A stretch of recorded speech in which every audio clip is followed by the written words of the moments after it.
Hi, and welcome back to my channel. Becky here. Mommy tries to read. Today is November 1st, so happy November 1st, everybody. It is my birthday month, and I'm so excited. As fun as Halloween is and stuff like that, I am all about Christmas, and my birthday is November 30th, so I literally have the entire month to celebrate. And I got a package today from Indigo with my pre-order book about Friends, so I'll flip through that at some point later on, but what a great way to start off my birthday month.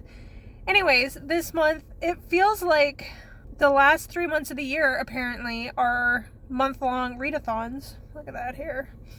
All of October, 1st to the 31st, is the Blackoween-a-thon, and then November 1st to the 30th is Indigathon, and then December 1st to the 31st is the Reindeer Readathon. Yeah, 3 month-long readathons for the last 3 months of the year, so that's exciting. But this month I am doing native reads mostly. For Blackoween, I was able to find a book that fit the buzzword for elements, and I read A Song Below Water. But the buzzword for November is lost. I could not find an Indigenous read with the word lost in it. Maybe I didn't look hard enough, I don't know, but I couldn't find anything. But I had a book on my bookshelf I wanted to read. I had 2 of them as part of my bookstore library books. So anyways, I am reading The Library of Lost and Found by Phaedra Patrick, and it is a UK book, I believe, from England, London, I don't know. But so I'm reading that really quick, then I will be going into my Indigenous reads. So I requested all these books from my library this morning, and they already had them pulled for me when I went down there to pick up some games for my husband. So one of the prompts is to read Indigenous poetry, and I do not read poetry, like, at all. My brain just doesn't comprehend poetry. I just do not get it at all. I figured I would give it a shot anyways, and I picked up An Honest Woman. I just googled Indigenous poetry, and I got An Honest Woman, so I don't really know how to pronounce it, but Jonina Curtin. It confronts us with beauty and ugliness in the wholesome riot that is sex, love, and marriage. From the perspective of a mixed-race woman, Curtin engages with Simone de Beauvoir and Donald Trump to unravel the norms of femininity and sexuality that continue to appear today. Daring and tender in their honesty and wisdom, these poems challenge the perception of women's bodies as glamorous and marketed commodities, and imagine an embodied female experience that accommodates the role of community and nurturing the relationship with the land. Okay, so it said it was Indigenous, and so Jonina is a prairie-born Métis Icelandic poet, author, and facilitator, and she lives in Vancouver, so Canadian, so that's really cool. Yeah, so hopefully that's good. Hopefully I can understand it and it's not too, I don't even know. I just have a really hard time understanding poetry. And then one of the prompts is to read, it's called, like, they call it like land recognition or whatever. So read a book from an Indigenous author based on the land that you are living on. So who was here first. So I kind of looked it up because I live in Fort McMurray, Alberta, and there's a lot of reservations and stuff around us. And there's like Janvier, Fort Chipewyan, and Fort Mackay and stuff like that. So I was like, what is it? Where does Fort McMurray itself land? Anyways, I'm going to have to do this later because the kids are just kids. Okay, so let's try this again. The lighting is terrible now because, once again, we are at Girl Guides, which I talked about in my Blackoween-a-thon blog. And it's like super dark out. Of course, it's only 6:30 and we are here until 8 o'clock. So we're just chilling out. Got McDonald's for dinner because, you know, healthy, balanced meals, right? Anyways, before I got interrupted, we were talking about how if you live in North America, basically any land you live on has been taken from the Indigenous people who were here before. So one of the prompts is to read a book from the group of the land that you are occupying. So I looked it up because I wasn't sure, like with Fort Mac, I think we live in the Wood Buffalo, the municipality of Wood Buffalo, and so that covers a lot of different reservations and things like that. So I wasn't sure exactly what Indigenous group would count for Fort McMurray. So it looks like Cree and Chippewan. So I've never been to Fort Chippewan before. It's a few hours north from where I am, but you can only access it during the winter on the ice road. If not, you have to be flown in. So the books I got for that prompt. Now, I don't like reading about history. I do not find history all that entertaining at all. And I usually find it's very, it's really bogged down. Like, it's just facts. And it's just, too much for me to take in and understand. So I don't know if I'll read the whole book or not, but I got it anyways to check it out, see what it's about. So I Googled what tribes, what Indigenous peoples were here in Fort McMurray, and then I Googled books about Cree and Chippewan. So this is Fort Chippewan and the Shaping of Canadian History, 1788 to the 1920s. We like to be free in this country. So, yeah, it's going to be like a really dense read. Sorry, the bad lighting, but it's going to be a lot. But I figured I could at the very least flip through it, look through it. And it's kind of cool because I am not from Fort McMurray, but I am from Edmonton, Alberta. That's where I was born. So, and now I've been living in Fort McMurray for 11 years this month. So it's kind of cool. I'll be able to get a little bit of history about where I'm living now, a little bit, and just of Canada. And then it's Treaty Number 8, if that means anything to anybody. And there's maps and stuff in it. And then another one I grabbed, which might be a little bit easier to read, is A History of Chippewan. So that was Fort Chippewan. This one is also A History of Chippewan, and it's like a random bind-up kind of book. This one might be a little bit easier to go through, to read. There's lots of, it kind of looks like a newspaper. I got a little bit of history reading to do, so that's kind of cool. And then another prompt is to read the hosts of Indigathon, read one of their recommendations. So the hosts is Michelle from Thor Wants Another Letter and Bear from A2 Brody. And I think I picked his recommendation. And this is about Indigenous joy, it was put under. But it is fry bread, a Native American family story. And it even has a recipe in here for fry bread. I am excited to try that. And this is something I can share with my kids as well. So that's exciting. And then I have another book out as an audiobook. I can't remember what it's called, but I think that one has, the protagonist is an elder. So that was the other prompt. So those, and then I have other books, like one of the prompts is to read a book with your favorite color on the front and stuff like that. So that's fun. And I have a few books I want to pick up, a couple more I want to buy, and all this stuff. But that's just what I grabbed from my library. So hopefully, maybe the poems, I can read a couple a day or something like that. And then kind of go through the history book and stuff like that. So anyways, I will update later once I've started reading something. Don't eat my fries! So it is November 4th today. So happy day 4 of Indigathon. And what are you doing today, Sebastian?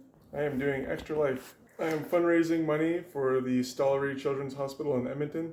I'm pledging to do 24 hours of gaming, whether that be darts, board games, or video games. Most of it's going to be video games, but I'll be doing some stuff with my kids, like board games and throw burrito and all that good stuff.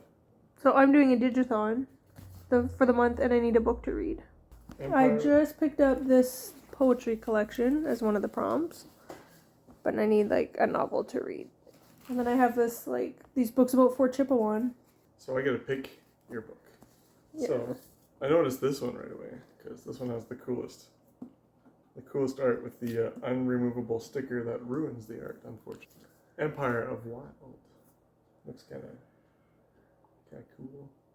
Earthy, foresty kind of dealy. I like it. I think he's going based on covers alone. Of course. To end all wars. Always base a book by its cover, that's the saying, right? Yes. Always gotta judge a book by its cover. Dominoes. Okay. Sub's already started his game. The Inconvenient Indian. Ooh, it looks like a settlers came and did their ravaging the lands thing. Screwed people over. of mine spread out on the ground, and more dumb printed on stickers. The #1 national bestseller, The Marrow Thieves. It's like bone marrow? Yep. Ooh, sounds kind of neat. Sounds kind It's by the macabre, same. actually. It's the same person who does Empire of Wild. Same author. Future Home of the Living God, Louise Eldridge. Okay, so there we go. The floor's messy with cords as he prepares for his gaming. don't mind all my crap, SNES games and stuff like that. Gaming stuff. Okay. Yeah. Based on cover alone, this is my favorite cover. This looks so cool. It's very evocative of like indigenous art and colors. You got like the cool animals. Like I love these kind of animal things. You got the birds and the like wolves or bears it look like, and then butterfly with the face. But based on, I would say like the title, The Inconvenient Indian sounds interesting to me. It seems like it would be an interesting one. And then what's the Marrow one? Marrow one sounds kind of cool. I like these four. What's the fourth one? The The To End. End All Wars. Yeah. Sounds kind of cool too. This one actually sounds kind of neat. I'm going to tell you to read The Marrow Thieves. Okay. That's what you're reading. That's what's up next on the docket. That sounds super interesting to me. I have no idea what it's about. And I just ordered the second book, so hopefully I like the first one. Oh, this is the first, or yeah? Yeah. Okay. There you go. That's what you're reading today. It's also Canadian. And then this cool cover one. Yeah, no, I want to read. That was the one I was going to pick up, but then I I asked you to feel- pick instead. I feel like it's too typical. Like that was the one we were both going to pick. That's why I didn't want to pick this one. Yeah. So I wanted to pick something different. But Marrow Thieves sounds kind of neat. Rylan. And I only have one. Rylan, you have to pie Daddy in the face. Okay. Okay, we're going to do something special on stream. Just wait. So we are still doing the streaming live thing for raising money for the Children's Hospital. Wait, is Mommy ready? Mommy's ready. Hold on. Just wait. We're live streaming.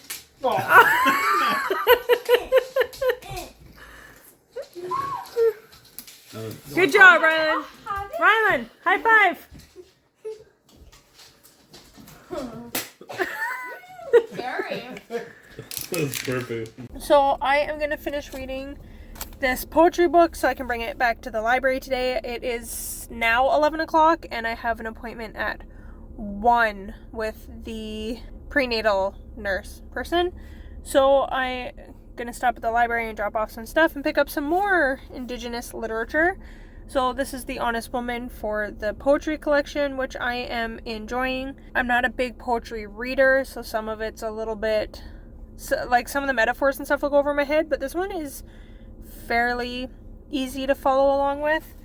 There was one, I can't remember what it's called. Oh, I think it's called Busy, that I resonated with more. The many emails chase her down the hall. While in the laundry room, she hears the to-do list shouting out deadlines from the living room, and when she puts head on pillow, the unfinished blog posts begin to whisper. She hears "We are all storytellers," and is tempted to run to the computer to chase after the words that want to be on that page. But she's too tired, so drifts off to sleep, and eventually enters a dream where the incomplete manuscript hounds her throughout the night. Nowhere is safe. Even the plants have something to say, their little plant hands on their tiny plant hips. They weep for water, shake their little plant heads. The dishes in the sink have that look again. They have developed a dirty disdain for her. No one tells her that the vacuum is lonely, has begun talking to itself in another language. The broom and the dustpan have organized a suicide watch. That one kind of resonates with me with just trying to keep up with laundry and dishes and keeping a clean house. If I wanted a spotless house, that's all I would do. Is clean all day, every day, all the time. So that's not going to happen. I want to enjoy my life as well. And we're trying to get the kids more involved in cleaning and helping keep things a little bit more on track. Keeping up with dishes, and my son is supposed to clean their main bathroom. Doesn't happen as well as I would like, but we're working on it. And then I am also reading The Marrow Thieves by Sherry Demeline. So I'm not very far into this yet. It's a pretty short book though, so like I am quarter. I'm on page 58, so it's taking me a little bit longer to get into it than I wanted. It's just been hard to read because chaos and craziness and having kids around and like lots of noise and stuff. But I'm enjoying it, just need to dedicate a little bit more time to reading it. And then I'm hoping to get to flip through a little bit of a history of Fort Chippewa, which I haven't flipped through yet. But hopefully today I'll get a little bit of that done. I'm just at the mall because it's my birthday month and I get 20% off from Chapters Indigo Kohl's at our mall. It's a Kohl's, part of their Plum Points program. I get 20% off for my birthday, so I'm going to go in and buy myself a birthday gift. But for now, I'm going to finish listening to, or continue listening to my audiobook, which is 5 Total Strangers by Natalie D. Richards. This is not an Indigenous read. It's just a buddy read I'm doing with my friend. She finished it. I hadn't even started it yet. But it's only an 8-hour audiobook, and I listened to like 52% yesterday while working on a puzzle, so that was exciting.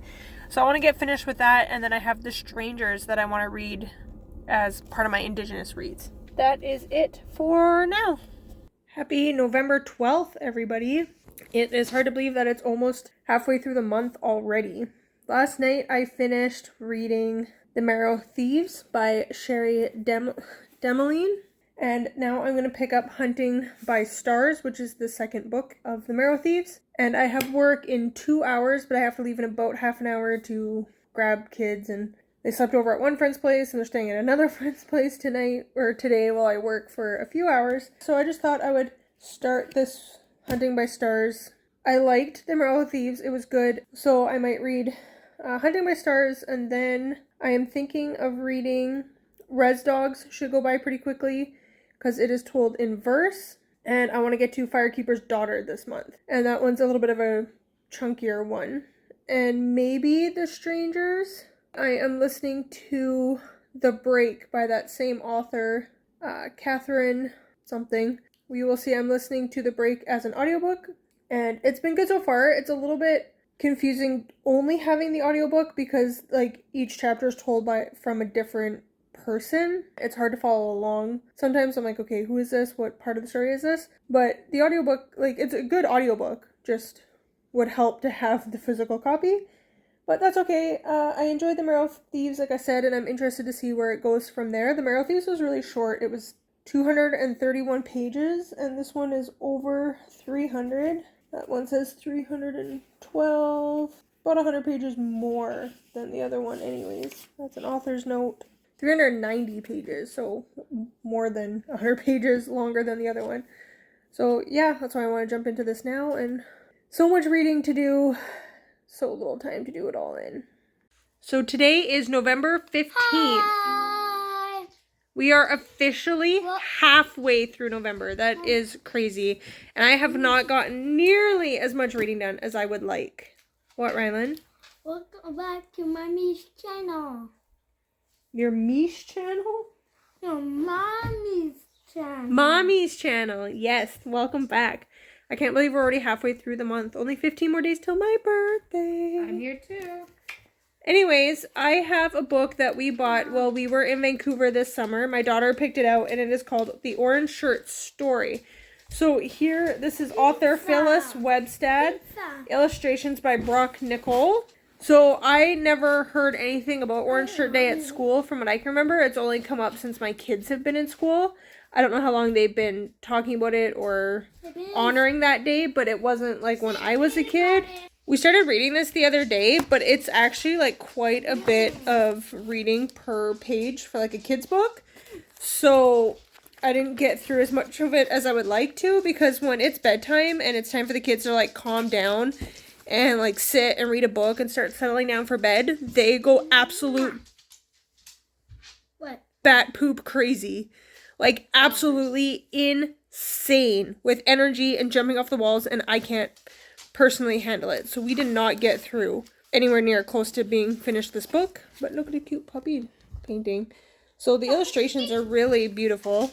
So The Orange Shirt is the true story here in Canada, and there's quite a bit of writing about it, but I'll just give you like the cliff notes. This is a true story of a little girl and her very important orange shirt. 6-year-old Phyllis Webstad was as excited to wear her shiny new orange shirt as she was to attend school for the first time. Mama. But her first day at the St. Joseph Mission near Williams Lake, BC was nothing like she expected. Her orange shirt was taken away from her, never to be returned. Okay, so it says right in here, since September 2013, each year on November 30th, we wear orange to honor the residential school survivors like Phyllis. It is a day to remember that every child matters. For more information on Orange Shirt Day, you can go to you can visit www.orangeshirtday.org. So we're going to read this, and then our next children's book is going to be about fry bread, which I'm excited about. Oh, and then we are going to make some fry bread, and I also have, I think it's a middle grade, and it's told in verse, but res dogs to read as well. So I'm excited for all the children's literature to share with the kids. I've been in an indigenous camp. Yes, and you did. We were in the trap line, and we made bannock. Yes. And dream catchers. So we're going to do our book. It's called Fry Bread. It's bread. It's like fried bread. So me and Sophie here, maybe, there she is. So we are going to read this Res Dogs, which it is like, I don't know if we'll get it all done tonight, but it's told in verse. So it's my whole slip from the library. So it should be easy to read anyways. Milan loves spending time with her grandparents at their home on a Wabanaki reservation. She's there for a visit when suddenly all travel shuts down. There's a new virus making people sick, and Milan will have to stay with her grandparents for the duration. Everyone is worried about the pandemic, but Milan knows how to keep her family safe. She protects her grandparents, and they protect her. She doesn't go outside to play with friends. She helps her grandparents use video chat, and she listens to and learns from their stories. And when Malsum, one of the dogs living on the res, shows up at their door, Milan's family knows that he'll protect them too. Told in verse, inspired by oral storytelling, this novel about the COVID-19 pandemic highlights the ways Milan's community has cared for one another through plagues of the past and how they keep caring for one another today. And this is junior fiction, so I'm going to read it with my 9-year-old. Hi, happy November 23rd. We have 1 week of this month left. It's so crazy. My hair is crazy. That's like my bun doing something weird. Anyways, I have been on the computer since, for 4 hours now, doing live sprints with Kayla and Aaron, doing live sprints on BookTube. So I've been getting some reading done, but now I wanted to tonight read Fry Bread, a Native American family story with my kids, and then fry up some bread. I read another chapter in the history of Fort Chippewa, and I have been reading The Firekeeper's Daughter. So fry bread should be an easy one. Look at all the different. It looks pretty easy to read through. Like there's not a lot of. It's mostly pictures and then a little bit of words. So hopefully we can get that done. So go get your sister so we can read Fry Bread. And don't light stuff on fire. I didn't mean to.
So babe, what are you doing? I am making fry bread. Fried bread. Sounds delicious. I'm not quite sure if it was ready yet. I think it is. It's like... What are you watching? Cowboy Bebop. I want to watch the live. Well, I started watching a little bit of the live action one, but I want to finish rewatching the anime and then compare it. It's fried in. This batch is fried in coconut oil, and it's very strong I smelling. forgot to dip. I'm supposed to dip the spoon in the oil first, or else Would it make sticks sense. to the spoon. Yep. Which it's doing. I'm excited. I want some fried bread. This is gonna make a lot. Alright. This little guy's almost done. A little testy. Happy November 27th already. It's unbelievable. Today is the 26th. Friday, Saturday, Sunday, Monday. 26? 27, 28. 29. Yeah, 26? February 20th. February. I just skipped a whole bunch of months. Anyways, I am reading Unreconciled, Family Truth and Indigenous Resistance by Jesse Wente, I want to say. Picked this up at the library. And this is also Canadian. A lot of what I'm reading happens to be Canadian, so that's cool. And he's talking a little bit about defunding the police and what happened with all the killings and stuff that happened in 2020 with like Breonna Taylor and George Floyd. But then he's also mentioning like in Canada what happened with the Indigenous people and deaths and incidences that happened at the hands of the police. Through that whole thing, like a lot has come out about like defunding the police and stuff, and a lot of what I see on Facebook by the older white generation is talking about like, well, if you didn't commit a crime, you wouldn't have to worry about getting attacked by the police, and why would we defund the police and things like that, right? And a lot of ignorance, because like at first I too am like, well, we need the police. Like there's crime and stuff out there that's happening, and I don't think anyone's necessarily saying like completely like we don't need police at all, but it definitely needs to be restructured and re-looked at, reimagined. So what Jesse is talking about in this book makes a lot of sense and helps like explain a little bit like what defunding the police actually means. I wanted to read the names of some of the people he mentioned that were killed at the hands of police. He mentions Chantel Moore was killed by police in Edmundston, New Brunswick on June 4th, 2020. Moore was 26 years old and a member of, and I'm not going to be able to pronounce this, Tlaoquiahat First Nation. She was shot when Edmundston officer arrived at her apartment to perform a wellness check. According to police reports, Moore wielded a knife. 8 days later, on June 12th, Rodney Levi, a member of the Metapenagak, sorry, really, I'm terrible at pronouncing anything, Micmac Nation, was killed by the New Brunswick RCMP after they were called to a home Levi was visiting. The owner of the home, Reverend Brody McLeod, would later release a statement describing Levi as a welcomed guest of his family. The deaths of Moore and Levi came at a time when, owing to police violence, North America already felt like a tinderbox. So 3 months prior to those deaths was Breonna Taylor, who was the 26-year-old black woman who had been shot in her home, in her bed while she was like asleep during a police raid. A month after Breonna Taylor's death in Winnipeg, 3 Indigenous people, Aisha Hudson, 16, Stuart Kevin Andrews, 22, and Jason Collins, 36, died in police-involved incidents in the span of 10 days.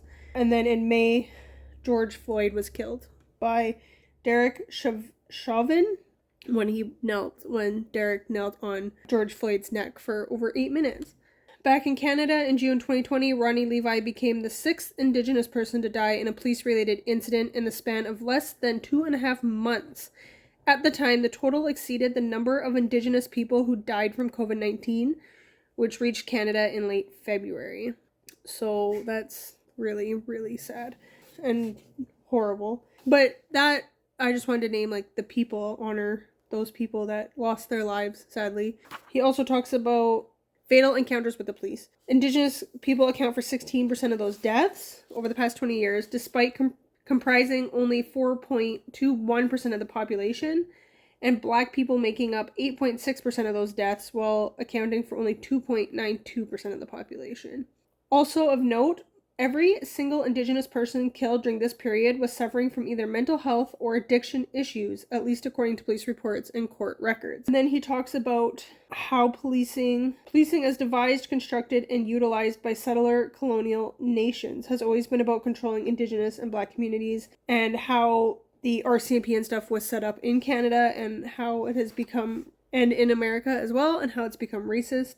I wanted to talk about the defunding the police thing. So it says here, defunding the police, meaning decreasing departmental budgets in order to reallocate those funds to other social programs capable of replacing some current police duties, is a reasoned response to current police practices. If our governments at every level were to invest in systems that address the underlying reasons for crime, namely poverty, addiction, and mental health, the need for police would almost certainly decrease, if not completely disappear. So I think a lot of people hear like defunding the police means like getting rid of the police, and I don't think that's necessarily true. It's about reallocating funds to other departments for people who can handle situations that the police don't need to be a part of. Reallocating those resources would also keep police from having to respond to situations they are ill-equipped to address or handle responsibly, such as calls when someone is in a mental health distress. Why are police performing a wellness check on Chantal Moore when there are people far better trained to handle those situations and who could do so without bringing weaponry? The answer, of course, is because those services either don't exist in Edmundston and elsewhere, or are so underfunded as to be unable to take on these duties. Recent studies have found that the police spend most of their response visits dealing with mental health crisis and not actual crimes. So yeah, we definitely need to put more money into having people who have the training to deal with mental health crisis, and they would be the ones showing up in these situations. And like I said, if things escalate or get like violent or whatever, then they can call the police if needed, right? But the police don't need to be the first response. Police don't prevent crime, they respond to it, and even then they don't actually solve much of it. With crimes such as sexual assault and rape, the majority of incidences aren't even reported, let alone resolved. And then that's where I stopped reading, but police should be the absolute last resort for a society, not its first line of defense. And that's what I was saying. I'll end it with this last little bit of this paragraph. In fact, we should stop viewing police as a defensive or protective force and see it for what it really is, an almost exclusively punitive institution designed mainly to enforce the status quo and protect property. Yeah, I just kind of wanted to share that because I just felt like it explained a little bit better like what defunding the police actually means and why it's important. Anyways, I have work in 40 minutes and I was hoping to finish this chapter, which I have 3.5 pages left. So I'm going to finish this chapter and then finish getting ready and go to work. So I will update later. If everyone had a basic income and reliable access to housing, healthcare, education, and childcare, then capitalism would, ironically, benefit with healthier workers and more consumers. What we wouldn't have is the largest disparity of wealth in human history.